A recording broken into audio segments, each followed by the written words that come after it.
It was supposed to be a routine stop at the small-town jet shop, a place where locals came for repairs and supplies. But when a black farmer walked in, everything shifted. The manager's eyes narrowed, his stance rigid, as if the man didn't belong. Without hesitation, he ordered him to leave. Whispers from nearby customers filled the air, thick with judgment. The farmer's calm expression hid a truth that would shatter every assumption in the room. What happened next would leave the manager frozen in disbelief. Watch until the end. Wait a second, tell us where you're watching from in the comments. And don't forget to subscribe for more powerful stories like this. James Carter had worked the land his whole life. His farm stretched over hundreds of acres, passed down through generations that had endured hardship, discrimination, and endless labor.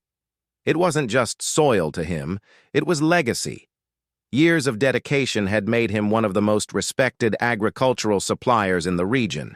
However, few outside his community knew the man behind the business.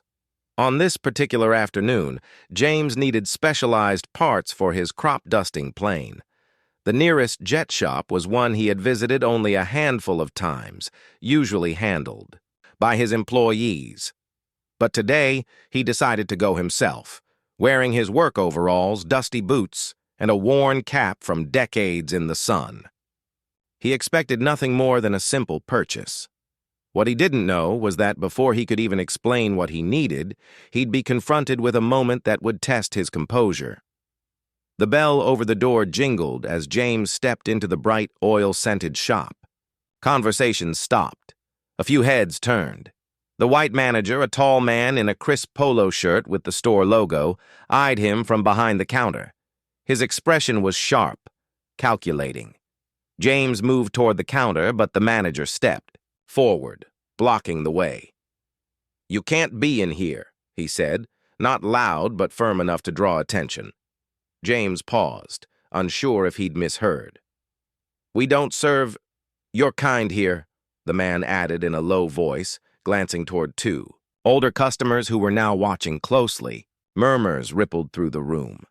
James felt the weight of their stares, the silent judgment pressing down. He thought about turning back, about avoiding a scene, but this was about more than just him.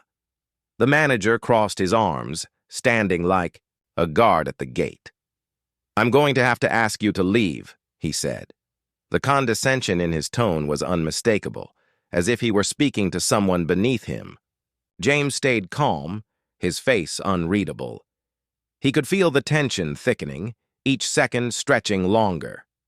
The clerk behind the manager looked uneasy, shifting from foot to foot, but said nothing. James took one slow step forward, closing the gap. A few customers exchanged glances, bracing for an argument. The air in the room felt charged, moments away from erupting into something far uglier. That's when James decided the truth needed to come out. He reached into his pocket, pulling out a sleek black leather wallet. Without a word, he slid a card across the counter. The manager frowned, glancing down, then froze.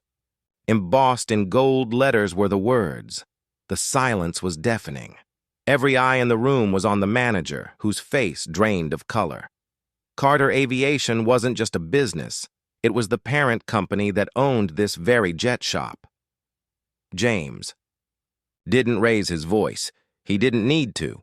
His presence, his calm, and the truth printed on that card were louder than any confrontation could be. The manager's arms dropped to his sides. His mouth opened slightly, but no words came. For the first time, the power dynamic had shifted entirely.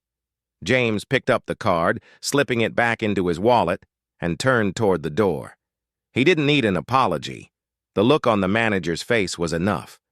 Outside, the afternoon sun felt warmer, lighter, as if the weight of the encounter had lifted off his shoulders. But the incident lingered in his mind. This wasn't just about a shop or a rude manager. It was about the centuries of assumptions, prejudice, and quiet battles fought by people who had to prove they belonged in spaces they already owned. Stories like his were not rare. They were simply unseen. So the question remains, how many more moments like this will it take before respect is given without proof? Where are you watching from? Take care.